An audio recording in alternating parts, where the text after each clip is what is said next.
Welcome to the Emotional Balance Sheet, the go-to podcast for parents with multiple kids, especially those with twins, triplets, or more, who are navigating the maze of modern family life and personal finance. Whether you're overwhelmed by education or retirement planning, parenting dilemmas, career transitions, or trying to define your purpose and plan, we're here to guide you with empathy, encouragement, and expertise. Hosted by Paul Fenner, founder of Tama Capital, a certified financial planner and parent to 4 kids, including a set of triplets, our podcast is your ally in the quest for financial peace of mind, proving that money matters, but family comes first. Subscribe now and join our community of empowered parents at tamacapital.com.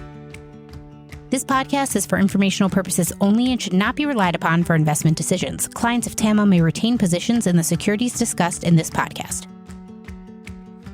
What does comprehensive financial planning even mean? At Tama Capital, it means a family office where lifestyle planning such as retirement, college, portfolio management, tax prep, and planning all are under one umbrella. But it goes beyond numbers. We focus as much on the emotional side of financial planning as we do on the financial side. We get you. We understand your challenges of building a family, business, or career, and a healthy life. We are devoted to wealth planning for families like yours because we are you. Learn how our family can help your family by visiting tamacapital.com. A few years ago, I came across this book by Dan Sullivan called The Gap and the Gain. At the time, it was somewhat life-changing and continues to hold a theory that I wrestle with today. It's a theory I discuss with the families I work with and even my own kids. Our purpose is a lot like the horizon. It's helpful to figure out your direction and to plan your journey, but you can't reach your purpose any more than you can arrive at the horizon.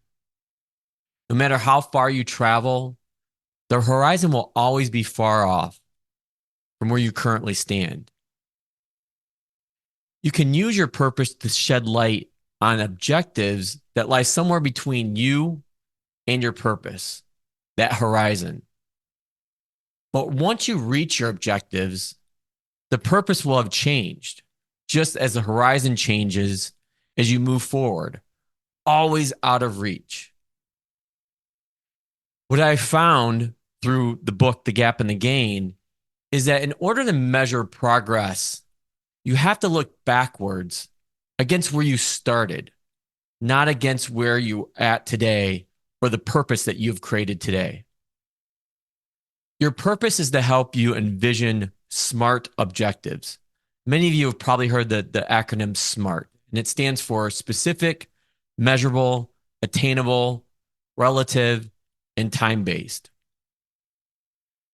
The more powerful your purpose is, the more powerful your objectives need to be. The basis of our happiness is in measuring properly and continue to move forward using your powerful purpose to visualize your powerful objectives. Your purpose is like a map. It helps you get to where you want to go, but you shouldn't expect the destination to look like the spot you saw on the map. It's critical to protect your purpose. One of the best practices that I've found is not to use your purpose as your measurement, because if you do, you'll be sadly disappointed. The more you measure the right way, which is by looking back, the stronger your purpose will become. Your purpose doesn't speed up. It doesn't move. That's where it's similar to the horizon. But progress does move. Achievement speeds up. And that's an exceptional feeling. Finding happiness will help you as you measure your purpose in the correct way, which is through your objectives and looking back. Visualizing making progress, and achieving will produce its own happiness in and of itself. One final point I want to bring up is how we define enough. It's something I've always struggled with, families I work with struggle with, and it's something I'm always thinking about. And I think that our frustration with never enough can derive from this feeling of never making progress. By having a purpose that provides direction, complemented with measurable objectives, you won't have to rely on anyone but yourself to give meaning and value to your life. As Theodore Roosevelt said, comparison is the thief of joy.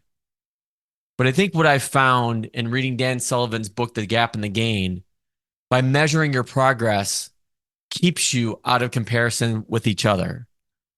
It helps you measure in the right way, which helps define or helps you find what enough is and thus creates happiness. If you've enjoyed this conversation, could you do me a favor? Do you know anyone else who would enjoy these types of conversations where we talk about the intersections of our emotional and financial lives? Because if you do, it's actually going to help both of us.